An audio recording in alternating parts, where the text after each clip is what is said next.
Where's my D20? Gobbo!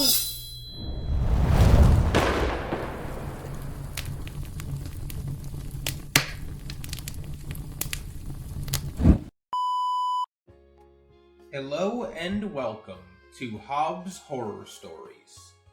I am Hob, your Hobgoblin narrator.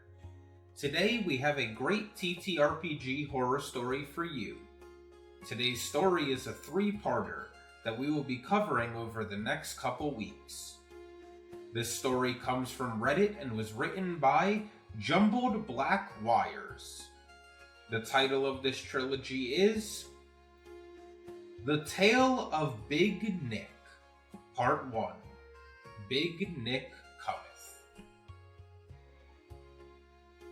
This story takes place in the distant past, before Session Zeros were common, but not before common sense. I have no excuse for the lack of mine. I had just moved to a new city, failed all my exams at college, and taken a low-paying job. For months I coasted through life, overwhelmed by the devastation of watching my future plans unravel. When I had finally emerged from my cocoon, ready to tentatively engage with the world again, it truly dawned on me how far I was from friends and family, and how unfamiliar the city was. Having played D&D once before, I thought it might be a good way to make some friends and get out of the house. I tried spinning Facebook's wheel to see where I would land. This time, fate brought me together with 3 other players. One was an Algerian PhD student. Let's call him Artificer. Another was a man who was old when advanced D&D was young. Let's call him Old Druid. Finally, there was the DM, who was a little younger than me, about 19. The DM was new and had only played Pathfinder, so that's what we played. I had never played Pathfinder before, and rolled up a fighter. Artificer was the first min-maxer I had ever met, but he helped us all optimize our characters and even created items for us from the souls of our fallen enemies to further enhance our abilities. We got on well. Old Druid was sweet and really into math and algebra. He was quick and always ready with a spell or a good berry. We didn't roleplay much, but when we did, he was on another level. The best I'd seen at that point. Artificer once created a belt of enlargement and made me activate it with ridiculous magic words, teaching me how to use my extended reach and become a non-stop killing machine. We traded with pirates, toppled warlords, and traveled through space and time to fight zombies. The DM, knowing I had been trying for months to build or locate some kind of flying machine, dropped a flying carpet into my lap. We were led to the tomb of a fallen king, a place shrouded in darkness and dust. Within the tomb we discovered a circle of power, a rare and potent force that granted our artificer with the ability to craft a single item of immense power. He could have chosen anything, but without a moment's hesitation, he uttered the words, "Magic Carpet." We had carried with us the soul of a young man we couldn't save, holding onto it in hopes of one day resurrecting him. But in that moment, the artificer made a choice to use the soul, infusing it into the carpet, forever binding the man's soul to our creation. I was elated. I loved flying in games. I cannot explain how much I loved this magic carpet. It was my pride and joy, and everybody knew it. The carpet even started to develop a simple personality of its own. It had likes and dislikes, it got happy or grumpy. Sometimes things were good. For me, these games were a light in the darkness. They were silly, light on roleplay, but heavy on fun. It was just what I needed. However, Artificer finished his studies and went back home. We filled his seat with the DM's girlfriend. Let's call her McMonk. She was fine, didn't talk much, but she joined in on the silliness, which was the most important thing. It's always weird when one of the group leaves, especially when you get along with them so well. DM and Artificer were close, and became friends outside of the game. DM and Artificer played really well off of each other. Things were never the same after he left. DM decided to take a little break from the main campaign, so we did a side adventure. That is when I met Big Nick. Big Nick was a friend of the DM, and he had told him all about our games, and invited him to the side adventure. Big Nick was a large guy. He worked in security in real life, and you could tell. Every now and then he told stories about how he had put someone down. But he was your archetypical nerd, metalhead, long hair, dark clothes, and loved all things geeky. In this new adventure, we all played slightly different characters, either ancestors or family of characters in the main game. Big Nick played a Paladin. Before the game started, he had struck some deal with the DM for special items to help min-max his character. Big Nick's Paladin was a beast. He knew that I played a lawful evil character in the main game, so the first thing he did was detect good and evil. I don't think this is how it's meant to work, but the DM let the spell act as a continuous pulse. Big Nick announced, "If you are evil, I gotta kill you." Luckily, I was playing a neutral character in this side game, so I was safe. Still, my first in-game interaction with Big Nick felt overly hostile.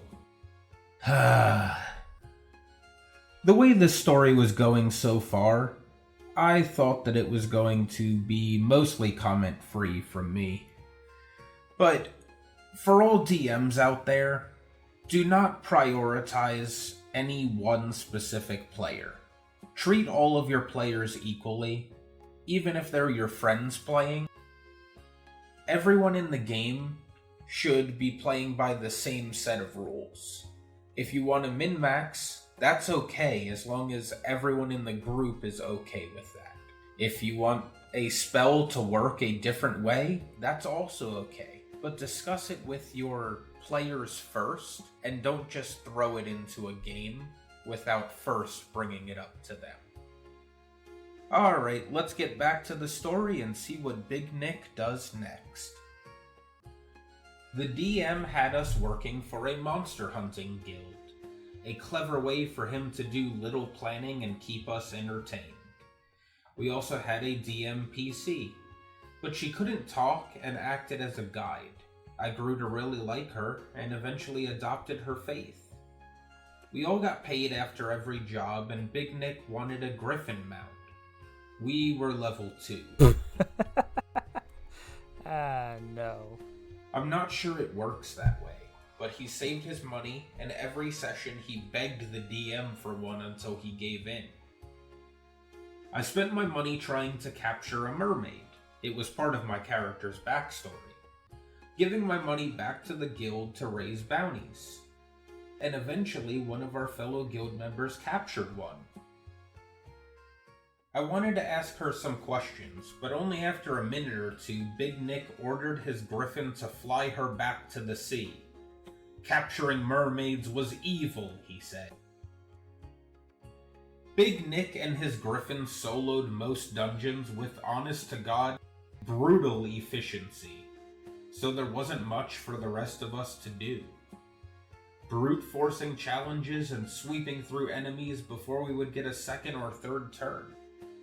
And yet in one of those dungeons I stumbled upon something, a peculiar stone. Its surface etched with black runes, basically saying I am evil. At first it seemed like nothing, but another trinket for the bag of holding. But a session or two later, we discovered the stone was a Relic of Darkness, an artifact forbidden by both my faith and that of the DM's PC's character. The guild ordered us to return it to its rightful owner. I knew it had to be destroyed. But Big Nick disagreed. Honor demanded that we see the contract through and return the stones, he said. So we fought, and I was no match for him, let alone him and a griffin. But the character I had built for this game was quick and evasive. I darted through the underbrush, scaling the trees and vanishing into the shadows when I could, desperate to evade the pursuit while his griffin circled overhead. Every now and then, Big Nick would whisper to the DM, and then the DM would shake or nod his head, either permitting or preventing some trick or mischief that Big Nick wanted to set loose upon me. My spells were nearly exhausted. The session was drawing to a close. In the end, it was the Griffin's bite and a final devastating divine smite that brought me down. My character fell as the others looked on in silence. The session ended, leaving only a tense and uncomfortable quiet, although Big Nick had a cheeky little smile on his face. We talked about it after, and I asked why he would have that done, and he said he assumed that I was being antagonistic. No one else said anything, though. DM appeared neutral throughout the whole ordeal. That was the extent of our post-game discussion. We never spoke about it again, and we never played this side campaign again. The DM gave Big Nick everything he asked for, and it ruined the game. What had once been lighthearted fun suddenly felt tense and kinda shit. But that was just the beginning. Being the main character wasn't enough. He would soon have the world. Thank you for reading. Well, everyone, that concludes part 1.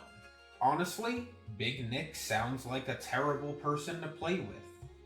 He has main character syndrome and is a lawful stupid paladin who seems to push the DM into giving him everything his little heart desires. DMs should not play favorites, and no one at your table should feel shafted by the decisions you make. D&D is a game for everyone to enjoy, not just Nick the Dick. I'll save the rest of what I have to say for the next 2 videos. Let's wrap this one up. I hope you enjoyed today's stories. If you have any stories you would like to have read here on the channel, please share them to the email in the description below. Also, if you could please like, comment, and subscribe. It would help us greatly to slay the monster known as The algorithm. Thank you for your time from all of us here at Goblins and Gremlins.